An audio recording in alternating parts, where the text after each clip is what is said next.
if the voice in your head is you,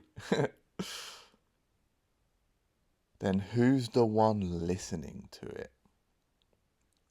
Now, when I saw this, I thought it was pretty powerful.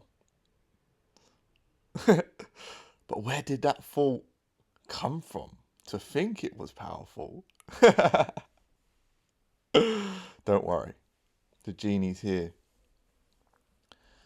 to give you the lowdown once again and allow you to return to that inner place of peace by will, no matter the circumstance of your reality. Now, in this video, I want to give you insight as to what's actually going on in your mind, whereby you can let go of your thoughts and painful emotions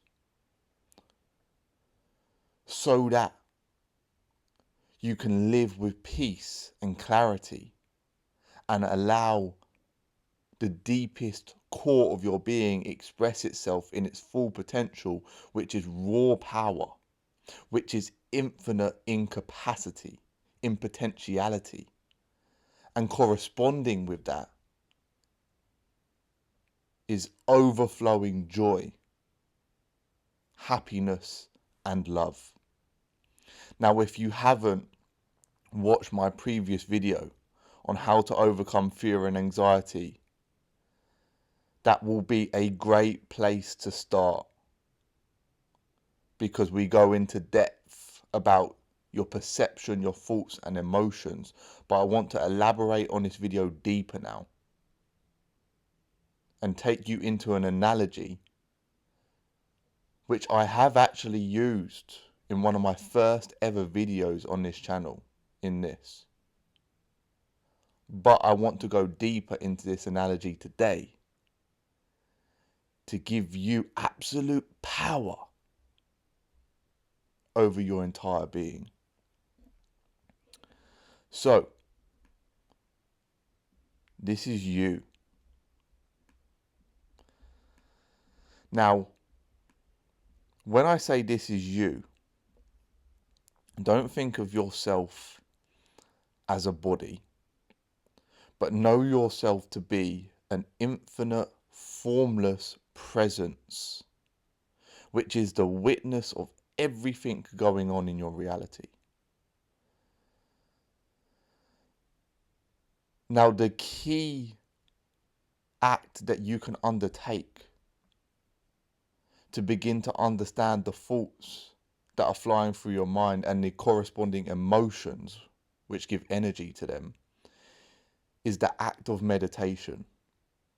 Now, meditation is known to be sitting down cross-legged, close your eyes without movement. And in this moment, that's the meditation I'm talking about. But true meditation is the state of constant peace and clarity in every moment in your reality. But for the sake of this video,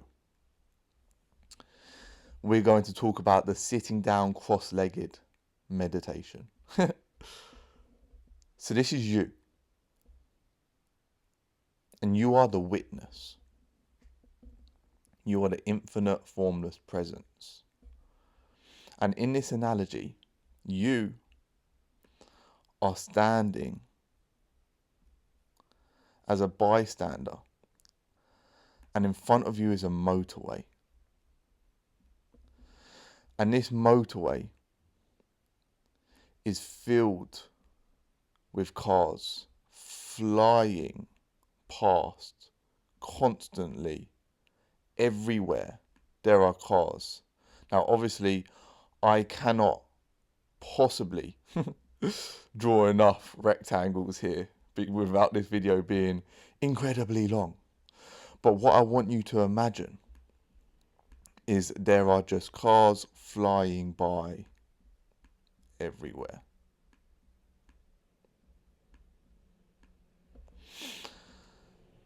Now, these cars are your faults. And the amount of cars that there are endless. And they're all going very fast. Now, as we said, this is you. You are the witness. You are standing on the edge of the motorway and you're witnessing all of these cars fly by. But what happens is when you don't know that you're at your core identity just a witness of the cause, but rather you believe that you are actually the faults themselves, what happens is without your consent, without your knowing, without your awareness, you jump in to one of the cars, which is one of your faults, and then that car takes you for a ride. Now, the problem here is that if you are unaware that you are merely the witness and you believe that you are the fault, now you have jumped into this fault, into this car. The problem is because you are not the fault itself and you are only the passenger in the car. The fault dictates where you're heading. You don't know where this road leads to. You don't know where the car's taking you. But you're happily sitting as a passenger in this car. You don't know how bad the driver is. You might have some horrendous driver driving this fault.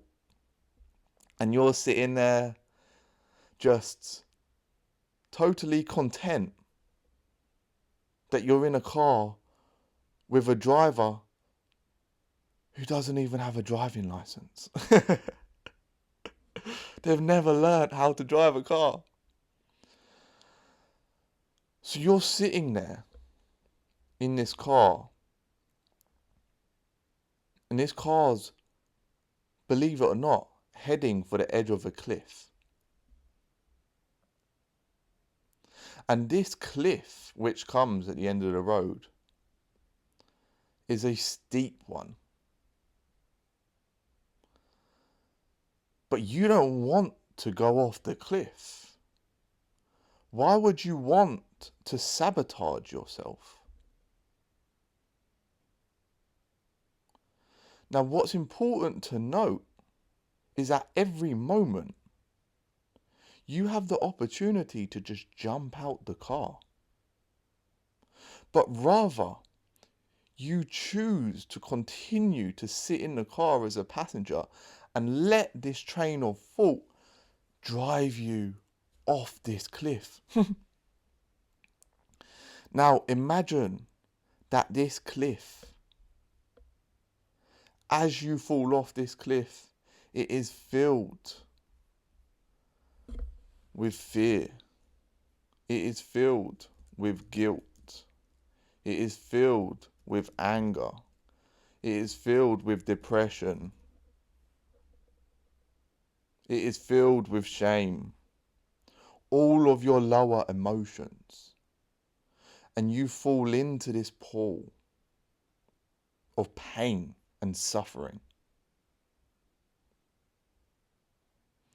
And you have to constantly climb yourself out of this once the train of thoughts has driven you there. Now, what's key to note here is that it's actually all of these, which is the energy to your thoughts. And that both the thoughts and the emotions work with each other. They can't be separated. So the reason why the car is driving you off the cliff into the pool filled of these painful emotions is because the emotions is what's driving the car in the first place. Now, taking it back to you here, the infinite formless presence, the witness, the observer that just watches. Before we even begin to comprehend what's going on here with all the cars on the motorway flying by, all of your thoughts.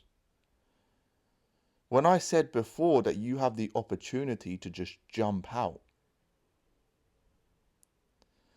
the ultimate power is to not jump in at all. And you constantly abide in the witness observer state, whereby you stand and you watch the cars fly by without ever letting yourself jump into one, without your awareness of it happening. And the reason why I say that is because not every thought is bad. Far from it. But what you need to do is develop the skill to identify which thought, which car is going to drive you not off of a cliff, but to where you want to go. Take that detour which leads you to your dreams, which leads you to the completion of your goals, which leads you to greatness. And what you will find over time, once you've developed this skill of consciously being aware so that you can pick and choose the train of thought, the cars which you jump into, is that slowly but surely virtually every car on this motorway has its destination in a place that manifests your dream reality. At least takes you on a journey that brings it about. Because once you do that, no longer are you jumping in a car which is driven by someone who doesn't even have a driver's license, doesn't know where they're going. But now you jump in the car and you take the driver's seat. And you drive that thought wherever you want to go consciously. No longer are you ending up in the pool of these lower emotions. But now, because you're acting out of peace and clarity, you're acting in love, you're acting in unity, you're acting in power, in joy. And that becomes the emotions that drives your thoughts. Now, to get to this place, it is critical that you go and you meditate. If you are not here, if you are not in this space where every single thought that's flying through your mind doesn't serve your greatest good, then you need to sit yourself down and observe what's going on inside you rigorously, daily. And when these lower emotions arise, you sit there and be at total equanimity with them. You totally surrender yourself to them. And in that process, you let them go. You let all those negative thoughts fly by as the witness without jumping into those cars. And slowly but surely they'll all drive off the cliff. But you won't be in them. Clearing the space for the thoughts which are driven by the higher emotions of joy, of love, of power. And the further and closer that you come to your real self, that you abide in this witness, infinite, formless state, the more power you have to control your reality. The higher frequency you vibrate at, and life becomes your playground, whereby you dance with everything and the allness of chaos, and bring order and harmony and beauty to the inherent destruction of the universe. And then you bring that witness, that observer state in your meditations into every waking moment of your existence. And once you do that, you become the absolute master of your reality.